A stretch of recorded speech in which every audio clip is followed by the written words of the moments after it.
Whether we're aware of it or not, we're always living in fear. Fear of losing what we think defines us. Our world, our happiness, and our decisions will reveal what these fears are. The important ones reflect the division that we have between spirit-soul priorities and material comforts. All too often, material and spiritual interests appear on the same scale with equal weight, and you then find yourself at a crossroads. And this crossroads will determine the rest of your life. We lose track of what is essential all too easily. Financial, family matters, professional demands, relationships, and all sorts of obligations, self-imposed duties, squeezed in between moments we impose on our schedules for some peace, joy, and pleasure, all vie with one another for our attention. In the midst of all this doing, we forget to be. Who and what are we keeping company with? What really brings us the greatest pleasure? What is the purpose of our life, truly? Without being fatalistic, as a theme for reflective meditation, think of what would happen if you were to lose everything you thought you had, if your entire world were to crumble. Take the issues above: your finances, your family situation, your professional status, your relationships. After the initial shock and sense of loss, despair, and even panic, if you apply your intelligence, what do you discover? Really, what can happen to us? Nothing. Meditate on this. When you hesitate, you lose a precious opportunity.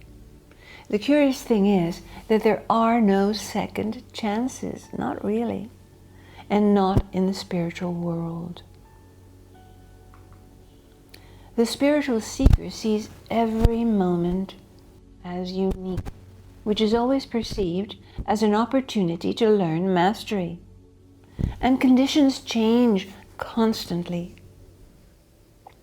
We're here to learn dominion over the elements that compose life and to create perfection under all circumstances. There is no other reason for human life.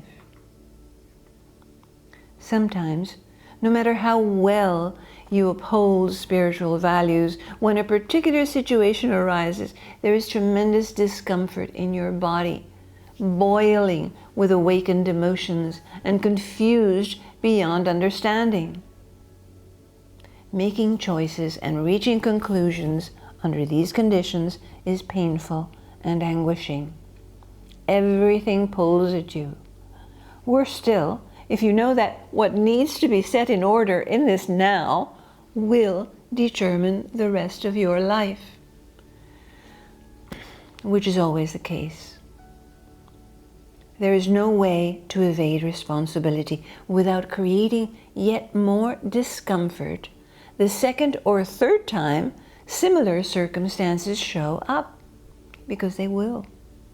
And if spiritual opportunities present themselves and they are ignored, the next time they show up, they will be more difficult and more painful. Even if aligned in meditation, the relatively peaceful state created may not be enough to quell the physical and emotional reactions caused by imagined or real loss or injury.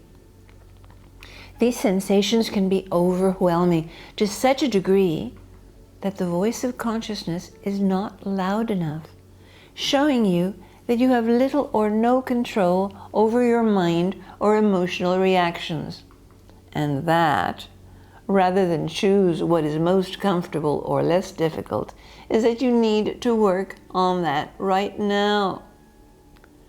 Too often, the decision is to not choose, not decide, not change, and you lose again. How can you develop the courage needed once you have the honesty necessary to face yourself, to carry out the course set by your conscience? You know this. Right alignment is the answer. Raising the level of intelligence and sensibility to another plane and bringing down that impression as energy experience.